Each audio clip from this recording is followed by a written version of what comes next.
ಎಲ್ಲರಿಗೂ ಕೂಡ ನಮಸ್ಕಾರ.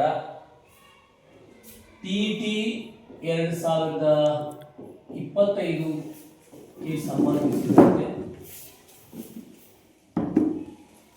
ಅದರಲ್ಲಿ ಬಹುಮುಖ್ಯವಾದಂತಹ ವಿಷಯ ಅಂತಂದರೆ ಈ ಶಿಶು ಮನೋವಿಜ್ಞಾನ ಮತ್ತು ಬೋಧನಾಶಾಸ್ತ್ರ ಅಂತ ನಾವು ಹೇಳಬಹುದು, ಅಥವಾ ಶಿಶುವಿನ ಬೆಳವಣಿಗೆ ಮತ್ತು ಬೋಧನಾಶಾಸ್ತ್ರ ಅನ್ನುವಂಥ ಶೀರ್ಷಿಕೆ ಹಿಡಿಯಿದೆ. ಅದು ಇಂಗ್ಲೀಷಲ್ಲಿ CDP, ಚೈಲ್ಡ್ ಡೆವಲಪ್ಮೆಂಟ್ ಮತ್ತು ಪೆಡಗಾಗಿ. ಸೊ ಈ ವಿಷಯದ ಕುರಿತು ಈ ಒಂದು ವಿಡಿಯೋದಲ್ಲಿ ನಿಮಗೆ ವಿವರಣೆಯನ್ನು ನೀಡಲಿದೆ. ಸ್ನೇಹಿತರೆ, ಶೈಕ್ಷಣಿಕ ಮನೋವಿಜ್ಞಾನ ಅಂದ ತಕ್ಷಣ ಅದರಲ್ಲಿ ನಾವು ವಿಶೇಷವಾಗಿ ಶಿಶುವಿನ ಬೆಳವಣಿಗೆ, ಆ ಒಂದು ಶಿಶುವಿನ ಮನೋವಿಜ್ಞಾನದ ಬಗ್ಗೆ ನಾವು ಇದರಲ್ಲಿ ತಿಳಿದುಕೊಳ್ಳುವಂಥದ್ದು ಅವಶ್ಯಕತೆ ಇದೆ. ನಾನು ಈ ವಿಡಿಯೋದಲ್ಲಿ ಕೇವಲ ಪಠ್ಯಕ್ರಮದ ವಿವರಣೆಯನ್ನಷ್ಟೇ ನಾನು ಮಾಡುವುದಕ್ಕೆ ನಾನು ಇಷ್ಟಪಡ್ತಾ ಇದ್ದೀನಿ. ಸ್ನೇಹಿತರೆ, ಈ ಒಂದು ಪಠ್ಯಕ್ರಮ ಅಂದರೆ ಈಗಾಗಲೇ ಕೇಂದ್ರೀಕೃತ ದಾಖಲಾತಿ ಘಟಕ ಅಧಿಸೂಚನೆಯಂತೆ ಹೊರಡಿಸುವಂತಹ ಒಂದು ಪಠ್ಯಕ್ರಮ ಇದೆ. ಅದರಲ್ಲಿ ಮೊದಲನೇ ಯಾವುದಿದೆ ಅಂದರೆ ಬಾಲ್ಯಾವಸ್ಥೆ ಅನ್ನುವಂಥದ್ದು. ಸೊ ಈ ಬಾಲ್ಯಾವಸ್ಥೆ ಅಂತ ನಾವು ಕರೆದಾಗ ಪತ್ರಿಕೆ 1ಕ್ಕೂ ಅದೇ ಇದೆ, ಪತ್ರಿಕೆ 2ಕ್ಕೂ ಕೂಡ ಅದೇ. ಇಲ್ಲಿ ಇದನ್ನ ಅಂದ್ರೆ 6ರಿಂದ 14 ವರ್ಷದ ಮಧ್ಯದಲ್ಲಾಗುವ ಬದಲಾವಣೆ, ಅದರ ಜೊತೆಗೆ ಅಂದ್ರೆ ಗರ್ಭಾವಸ್ಥೆಯಿಂದ ಹಿಡಿದು 14 ವರ್ಷದ ಮಕ್ಕಳಲ್ಲಿ ಆಗುವ ಎಲ್ಲಾ ರೀತಿಯ ಚಟುವಟಿಕೆಗಳ ಬಗ್ಗೆ ನಾವು ಈ ಹಂತದಲ್ಲಿ ಅಧ್ಯಯನವನ್ನು ಮಾಡಬೇಕಾಗಿದೆ. ಅದನ್ನೇ ನಾವು ಬಾಲ್ಯಾವಸ್ಥೆ ಅಂತ ಕರಿತೀವಿ. ಇದರಲ್ಲಿ ಮತ್ತೆ ಪೂರ್ವ ಬಾಲ್ಯಾವಸ್ಥೆ ಇರ್ತದೆ, ಉತ್ತರ ಬಾಲ್ಯಾವಸ್ಥೆ ಇರ್ತದೆ, ಅಥವಾ ಹಲವು ಮನೋವಿಜ್ಞಾನಿಗಳು ಆ ಬಾಲ್ಯಾವಸ್ಥೆಯಲ್ಲಿ ಆಗಿರುವ ಬದಲಾವಣೆಗಳನ್ನು ಅವರವರ ಅಧ್ಯಯನದ ಹಿನ್ನೆಲೆಯಲ್ಲಿ ಮಾಡಿದ್ದಾರೆ.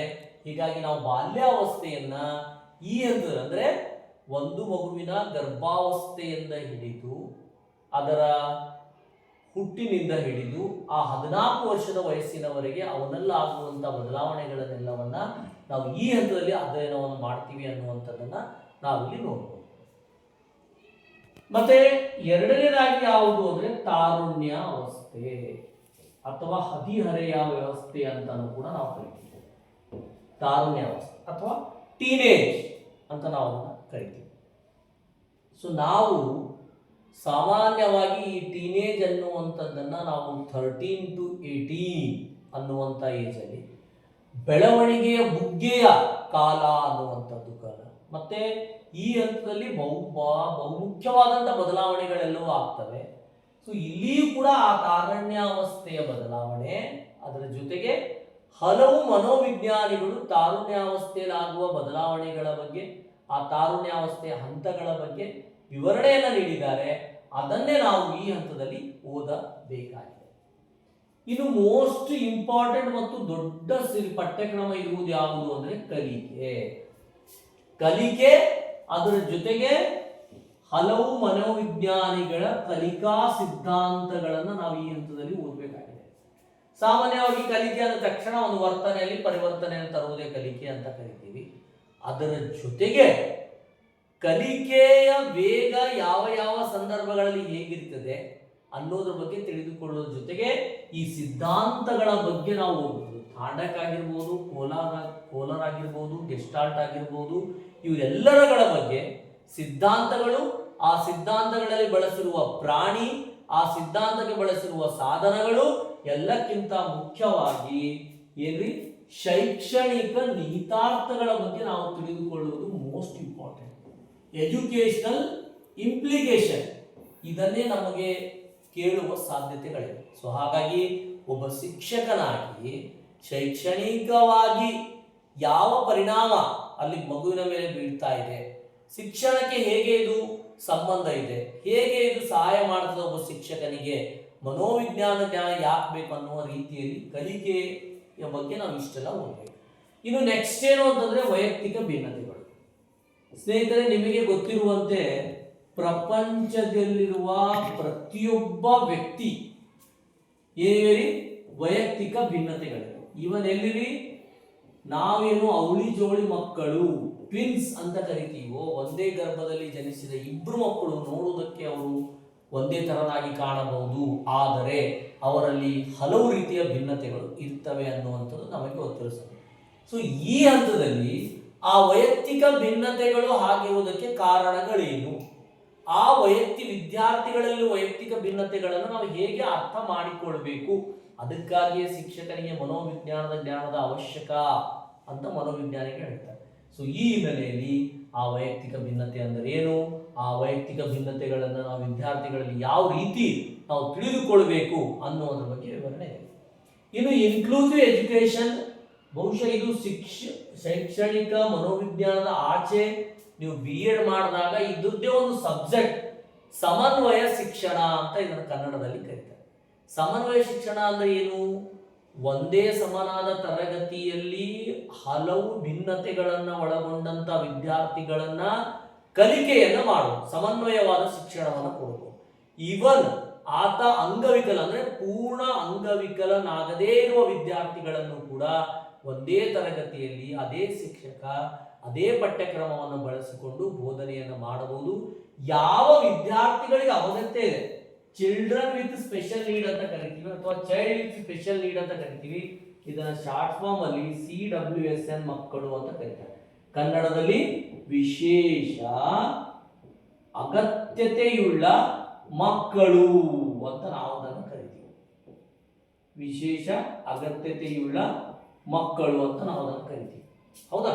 ಅಂದ್ರೆ ನಮ್ಮ ಸಾಮಾನ್ಯವಾದ ಎಲ್ಲ ಅವಶ್ಯಕತೆ ಇರುವಂತ, ಅಂದ್ರೆ ಎಲ್ಲವೂ ದೇವರೊಳಗೆ ಕೊಟ್ಟಿದ್ದಾನೆ ಅಂತ ಮಕ್ಕಳ ಜೊತೆನೆ ಈ CWS ಮಕ್ಕಳನ್ನ ಬೋಧನೆಯನ್ನ ಮಾಡುವುದು, ಅದನ್ನು ಸಮನ್ವಯ ಶಿಕ್ಷಣ ಅಂತ ಕರಿತೀವಿ. ಸಮನ್ವಯ ಶಿಕ್ಷಣ ಯಾವಾಗ ಜಾರಿಗೆ ಬಂತು, ಯಾವ ಅಧಿನಿಯಮದಲ್ಲಿ, ಯಾವ ಶಿಕ್ಷಣದ ನೀತಿಯ ಮೂಲಕ ಬಂತು ಅನ್ನುವಂಥದ್ದೆಲ್ಲವನ್ನ ನೀವು ಇದರಲ್ಲಿ ಓದಬೇಕು. ಇದು ಸೈಕಾಲಜಿಯ ಪುಸ್ತಕದಲ್ಲಿ ಹುಡುಕುವುದು ಕಷ್ಟ. ಅದಕ್ಕೆ ಆಚೆ ನೀವು BEd ಸೆಕೆಂಡ್ ಸೆಮ್ ಓದ್ತಾ ಇದ್ರೆ PC 8 ಅಲ್ಲಿ ನಿಮಗೆ ಸಿಗ್ತದೆ, ಅಥವಾ ಥರ್ಡ್ ಸೆಮ್ ಹೋದ್ರೆ ಒಂದು ಸಿಲೆಬಸ್ ಇದೆ. ಬಟ್ ನೀವು PC 8 ಅಲ್ಲಿ ಒಂದು ಸಮನ್ವಯ ಶಿಕ್ಷಣ ಅನ್ನುವಂಥ ಒಂದು ಟಾಪಿಕ್ ಇದೆ, ಅಷ್ಟು ನೀವು ಓದಿದ್ರೆ ಸಾಕು. ಇನ್ನು ನೆಕ್ಸ್ಟ್ ಪರ್ಸನಾಲಿಟಿ, ವ್ಯಕ್ತಿತ್ವ. ಪರ್ಸೋನಾ ಅನ್ನುವಂಥ ಪದದಿಂದ ಪರ್ಸನಾಲಿಟಿ ಬಂತು. ಪರ್ಸನಾಲಿಟಿ ಅಂದ್ರೆ ಪರ್ಸೋನಾ ಅಂದ್ರೆ ಮುಖವಾಡ, ಇದೆಲ್ಲ ಓದ್ತೀವಿ. ಹಾಗಾಗಿ ವಿಭಿನ್ನವಾದಂಥ ಪರ್ಸನಾಲಿಟಿ ಹೇಗಿರ್ತದೆ, ಉತ್ತಮ ವ್ಯಕ್ತಿತ್ವ ಹೇಗಿರ್ತದೆ ಅನ್ನುವ ವ್ಯಕ್ತಿತ್ವಗಳ ಬಗ್ಗೆ ನಾವು ನೋಡಬೇಕು. ಇನ್ನು ವ್ಯಕ್ತಿತ್ವದಲ್ಲಿ ಬಹಳ ಮುಖ್ಯವಾಗಿ ನಾವು ನೋಡ್ಬೇಕಾಗೋದೇನ್ರಿ, ವ್ಯಕ್ತಿತ್ವ ಪರೀಕ್ಷೆಗಳು ಇವೆ. ಆ ಪರೀಕ್ಷೆಗಳ ಬಗ್ಗೆ ನಾವು ಸರಿಯಾಗಿ ಒಂದೊಂದಾಗಿ ತಿಳ್ಕೋಬೇಕು. ಇನ್ನು ನೆಕ್ಸ್ಟ್ ಮಾನಸಿಕ ಆರೋಗ್ಯ ಇದೆ.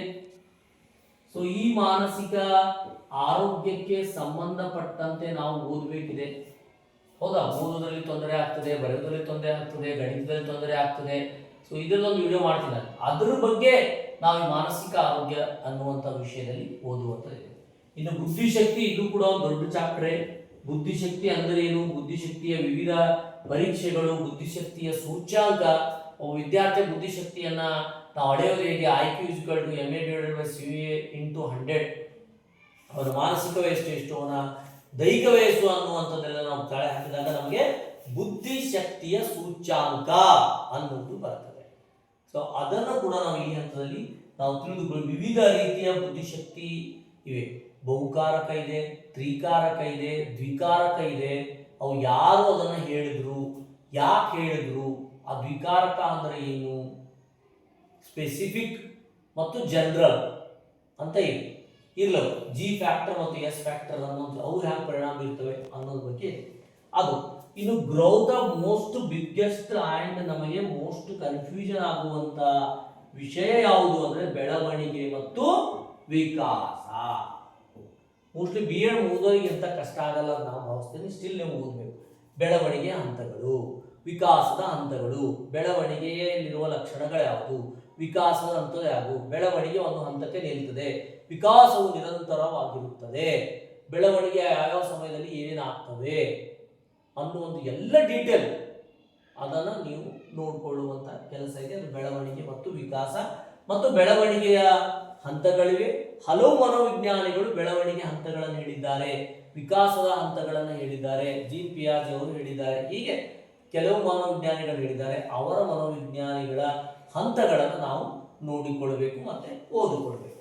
ಇನ್ನು ಜೆಂಡರ್ ಆದ ಸೋಷಿಯಲ್ ಕನ್ಸ್ಟ್ರಕ್ಟ್ ಅಂದ್ರೆ ವೆರಿ ಸಿಂಪಲ್, ಇದು ಸಾಮಾಜೀಕರಣ ಅಂತ ಅರ್ಥ. ಸಾಮಾಜೀಕರಣ ಅಂದ್ರೆ ಏನೇನೋ ಹುಡುಕ್ತಾ ಹೋಗ್ಬೇಡ್ರಿ. ಅಂದರೆ ಒಂದು ಮಗು ತಾನು ಬೆಳೀತಾ ಬೆಳೀತಾ ಬಂದು ಸಮಾಜದಲ್ಲಿ ಆಗು ಹೋಗುವ ವಿಚಾರಗಳು ವಿಷಯಾಂಶಗಳನ್ನು ತಾನು ಅನುಕರಣೆ ಮಾಡಿಕೊಳ್ತಾನೆ. ಒಳ್ಳೆಯದೇ ನಡೀತಾ ಇದೆಯಲ್ಲಿ ಒಳ್ಳೆಯದು ಅನುಕರಣೆ ಮಾಡಿದಾನೆ, ಅವನು ಸಾಮಾಜಿಕರಣ ಆಗಿದ್ದಾನೆ ಅಂತ ಅರ್ಥ. ಸಮಾಜದ ಅನುಕರಣೆ ಸಾಮಾಜಿಕರಣ, ಸಿಂಪಲ್ ಆಗಿ ಹೇಳೋದಾದ್ರೆ. ಆ ರೀತಿಯಾಗಿ ಒಬ್ಬ ವ್ಯಕ್ತಿ ಅಂದರೆ ಒಬ್ಬ ಜೆಂಡರ್ ಅನ್ನುವಂಥವರು ಆಸ್ ಅ ಸೋಷಿಯಲ್ ಕನ್ಸೆಪ್ಟ್, ಸಾಮಾಜಿಕ ರಚನೆಯನ್ನು ಮಾಡುವಲ್ಲಿ ಅವ ಏನು ಮಾಡ್ತಾನಪ್ಪ, ಹೇಗೆ ಮಾಡ್ತಾನೆ, ಅವನ ಮೇಲೆ ಸಮಾಜ ಏನು ಪ್ರಭಾವ ಬೀಳ್ತದೆ ಅನ್ನೋದ್ರ ಬಗ್ಗೆ ವಿವರಣೆ ಇದೆ, ಅದನ್ನು ನೋಡಬೇಕು. ಇನ್ನು ಬೆಳಗಾಗಿ ಇದು ಬೋಧನಾ ವಿಧಾನ. ಆಲ್ರೆಡಿ ನಾನು ಈಗಲೇ ವಿಡಿಯೋ ಮಾಡಲಾಗಿದೆ. ಅದು ಅಂತರಾವಲೋಕನ ಇರ್ಬೋದು, ವೀಕ್ಷಣಾ ವಿಧಾನ ಇರಬಹುದು, ಹೌದಾ, ಈ ಥರದ ಎಲ್ಲ ವಿಧಾನಗಳ ಬಗ್ಗೆ ನಾವು ಆಲ್ರೆಡಿ ನಾನು ವಿಡಿಯೋವನ್ನು ಮಾಡಿದ್ದೇನೆ. ನನ್ನ BS ಮೋಟಿವೇಶನ್ ಚಾನಲಲ್ಲಿ ನೀವು ಅವುಗಳನ್ನು ಗಮನಿಸಬಹುದು ಮತ್ತು ನೋಡಲಬಹುದು. ಸೊ ಹೀಗಾಗಿ ಈ ಬೋಧನಾ ವಿಧಾನಕ್ಕೂ ಕೂಡ 10 ಅಂಕಗಳು ಇರ್ತವೆ ಅಂತ ನನಗೆ ಅನಿಸ್ತದೆ. 20 ಅಂಕಗಳು ಇದಕ್ಕೆ 10 ಅಂಕಗಳು ಇರ್ಬೋದು. ಸೊ ಹಾಗಾಗಿ ಅದನ್ನು ಕೂಡ ಹೋಗ್ಬೋದು. ಇನ್ನು ಫ್ಯಾಕ್ಟರ್ಸ್ ಆಫ್ ಲರ್ನಿಂಗ್ ಅಂದರೆ ಕಲಿಕೆಯ ಮೇಲೆ ಪ್ರಭಾವ ಬೀರುವ ಅಂಶಗಳು ಯಾವ್ಯಾವ ಇರ್ತವೆ. ಪರಿಸರ ಇರ್ತದೆ, ಹೌದಾ, ಮತ್ತೆ ಯಾವುದು ಅಂತೀವಿ ನಾವು, ಇದು ಅನುವಂಶೀಯತೆ ಇರ್ತದೆ, ಹೇಗೆ ಪ್ರಭಾವವನ್ನು ಬೀರ್ತವೆ. ಅದ್ರ ಜೊತೆ ಕಲಿಕೆಯ ಬಗ್ಗೆ ನಾವು ಋಣಾತ್ಮಕ ಕಲಿಕೆ, ಧನಾತ್ಮಕ ಕಲಿಕೆ, ಶೂನ್ಯ ಕಲಿಕೆ, ಇವುಗಳನ್ನೆಲ್ಲವನ್ನು ನಾವು ಈ ಕಲಿಕೆಯ ಮೇಲೆ ಪ್ರಭಾವ ಬೀರುವ ಅಂಶಗಳು, ಒಬ್ಬ ವಿದ್ಯಾರ್ಥಿಯ ಕಲಿಕೆಯ ಮೇಲೆ ಯಾವ ರೀತಿಯ ಪ್ರಭಾವ ಬೀರ್ತವೆ ಅನ್ನುವಂಥ ಅಂಶಗಳನ್ನ ನಾವು ಈ ಹಂತದಲ್ಲಿ ನೋಡ್ಬೋದು. ಸೊ ಸ್ನೇಹಿತರೆ, ಇಷ್ಟು ಏನಿದೆ ಅಂತಂದ್ರೆ ಸೈಕಾಲಜಿಯ ಬಗ್ಗೆ ಮಿನಿಮಮ್ ಸಿಲೆಬಸ್ ಇದ್ರೂ ಕೂಡ ನೀವು ಮ್ಯಾಕ್ಸಿಮಮ್ ಆಗಿ ಓದಲೇಬೇಕಾಗಿದೆ ಸ್ನೇಹಿತರೆ. ಪ್ರತಿಯೊಂದು ಬಿಟ್ಟಿಗೆ ಸಂಬಂಧಪಟ್ಟಂತೆ, ಫಾರ್ ಎಕ್ಸಾಂಪಲ್ ಬಾಲ್ಯಾವಸ್ಥೆ ಇದೆ. ಸೊ ಆ ಬಾಲ್ಯಾವಸ್ಥೆ ಕುರಿತಾಗಿ ಒಂದೊಂದಾದಂಥ ವಿಡಿಯೋಗಳನ್ನು ನಾನು ಮುಂದಿನ ದಿನಗಳಲ್ಲಿ ಮಾಡುವಂಥ ಪ್ರಯತ್ನವನ್ನು ಪಡ್ತೀನಿ. ನೀವು ಅದರಲ್ಲಿ ಡಿಟೇಲ್ ಆಗಿ ನಾವು ನೋಡ್ಬೋದು. ಇಲ್ಲಿ ಜಸ್ಟ್ ನಿಮಗೆ ಪಠ್ಯಕ್ರಮದ ಒಂದು ಸಣ್ಣ ವಿಶ್ಲೇಷಣೆಯನ್ನು ಹೇಳ್ತೀವಿ. ಇನ್ನು ಇದರಾಚೆ ಸ್ವತಃ ಕೇಂದ್ರೀಕೃತ ಘಟಕದವರೇ ಏನ್ ಮಾಡಿದ್ದಾರೆ ಅಂದ್ರೆ ಈ ಚೈಲ್ಡ್ ಡೆವಲಪ್ಮೆಂಟ್ ಪೆಡಗಾಗಿ, ಹೌದಾ, ಬಾಲ್ಯಾವಸ್ಥೆ ಬೆಳವಣಿಗೆ ಮತ್ತು ಬೋಧನಾಶಾಸ್ತ್ರದ ಬಗ್ಗೆ ಅವರೇ ಒಂದು ರೆಫರೆನ್ಸ್ ಬುಕ್ಸ್ ಅನ್ನ ಕೊಟ್ಟಿದ್ದಾರೆ. ಬಹುಶಃ ಇವುಗಳನ್ನೆಲ್ಲ ನಿಮಗೆ ಕೆಲವಷ್ಟು ಸಿಗುವುದು ಕಷ್ಟ, ಸಿಕ್ಕರೂ ಅವುಗಳನ್ನು ಅರ್ಥ ಮಾಡಿಕೊಳ್ಳುವುದು ಕಷ್ಟ. ಸೊ ಹೀಗಾಗಿ ನಮ್ಮ ಗ್ರೂಪಲ್ಲಿ ನಿಮಗೆ ಆಲ್ರೆಡಿ ಏನಂದ್ರೆ ನೋಟ್ಸ್ಗಳನ್ನು ಹಾಕಿದೆ, ಅವುಗಳನ್ನ ರೆಫರ್ ಮಾಡಿ.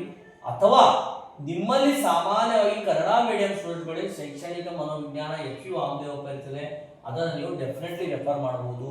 ಅಂಡ್ ಮೋಸ್ಟ್ ಈಸಿಯೆಸ್ಟ್ ಮತ್ತೆ ಅಥೆಂಟಿಕ್ ಆಗಿರೋ ಪುಸ್ತಕ ಅಂತಂದ್ರೆ ನೀವು ಈ DSC ಅವರು ಬರೆದಿರುವಂತ principles of curriculum transaction elementary teacher education ಅಂತ. And it's very simple.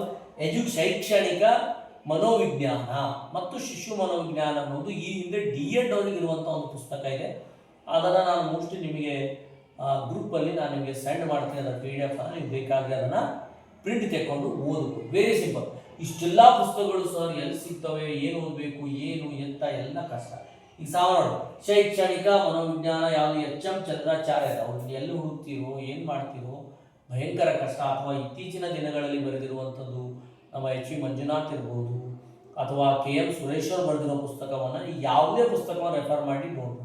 ಇನ್ನು ವೆಂಕಟೇಶ್ ಸರ್ ಅವರು ಕೂಡ ಪುಸ್ತಕವನ್ನು ಬರೆದಿದ್ದಾರೆ, ನೀವು ರೆಫರ್ ಮಾಡಬಹುದು. ಸೊ ರೆಫರೆನ್ಸ್ಗಾಗಿ ಇಲ್ಲಿರೋ ವಿಷಯಗಳ ಬಗ್ಗೆ ಹೆಚ್ಚು ತಲೆ ಕೆಡಿಸ್ಕೊಳ್ಳೋದೆ, ಇಷ್ಟು ವಿಷಯಗಳನ್ನು ನೀವು ನೋಡ್ರಿ ಅಂತ ನಾನು ಹೇಳ್ತೀನಿ. ಸೊ ಸ್ನೇಹಿತರೆ, ನಿಮಗೆ ಇಲ್ಲಿ ಇನ್ನೂ ಉಳಿದಂತೆ ಸೈನ್ಸ್ ಎಲ್ಲ ಇದೆ, ಅದರ ಬಗ್ಗೆ ನನಗೆ ಅಷ್ಟು ಹೆಚ್ಚು ನೈಪುಣ್ಯತೆ ಇಲ್ಲದೆ ಕಾರಣಕ್ಕೆ ಅದನ್ನು ಸೈನ್ಸ್ ನಮ್ಮ ಕಡೆಯಿಂದ ವಿಡಿಯೋ ಮಾಡಿಸೋದಕ್ಕೆ ಪ್ರಯತ್ನ ಪಡ್ತೀನಿ. ಉಳಿದಂತೆ ಸ್ನೇಹಿತರೆ 30 ಅಂಕಗಳಿವೆ ಚೈಲ್ಡ್ ಸೈಕಾಲಜಿಯಲ್ಲಿ. ಈ ಸೈಕಾಲಜಿಯಲ್ಲಿ 30 ಅಂಕಗಳು 30 ಪಡೆಯುವುದು ಭಯಂಕರ ಕಷ್ಟದ ಮಾತೆ ಸರಿ. ಆದರೂ ಕೂಡ ನೀವು ದಯವಿಟ್ಟು ಎಲ್ಲವನ್ನ ನೋಟ್ಸ್ ಅನ್ನು ರೆಫರ್ ಮಾಡಿ ನೀವು ಓದಬೇಕಾಗಿರುವುದು ಬಹಳ ಮುಖ್ಯ ಇರ್ತದೆ. ಈ 30 ಅಂಕಗಳು ತುಂಬ ಇಂಪಾರ್ಟೆಂಟ್ ಆಗಿರ್ತವೆ.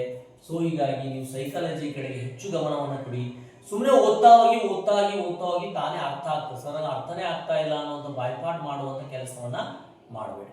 ಸೊ ಕೊನೆಯದಾಗಿ ಸ್ನೇಹಿತರೆ, ದಯವಿಟ್ಟು ಅತ್ಯಂತ ಕಡಿಮೆ ಸಮಯ ನಿಮಗೆ ಇದೆ, ಓದಿನ ಕಡೆಗೆ ಧ್ಯಾನ ಇರಲಿ. ಓದಿನ ಬಗ್ಗೆನೇ ಒಂದು ಉತ್ತಮವಾದಂಥ ವೇಳಾಪಟ್ಟಿಯನ್ನು ರಚನೆ ಮಾಡಿಕೊಳ್ಳ್ರಿ. ಉಳಿದ ಎಲ್ಲ ಕೆಲಸಗಳನ್ನು ಬಿಟ್ಟು ದಯವಿಟ್ಟು ಓದಿನ ಕಡೆಗೆ ನಿಮ್ಮ ಅವಧಾನ ಇರಲಿ. ಆಮೇಲೆ ನಿಮಗೆ ಯಶಸ್ಸು ಕಂಡಿದ್ದ ಬುತ್ತಿ ಅಂತ ಹೇಳ್ತಾ ನಿಮಗೆ ಈ ಸಲ TET 2025ರಲ್ಲಿ ನಿಮಗೆ ಯಶಸ್ಸು ಸಿಗಲಿ ಅನ್ನುವಂಥ ಆಶಯದೊಂದಿಗೆ ಈ ವಿಡಿಯೋಗೆ ವಿರಾಮ ನೀಡ್ತೀನಿ.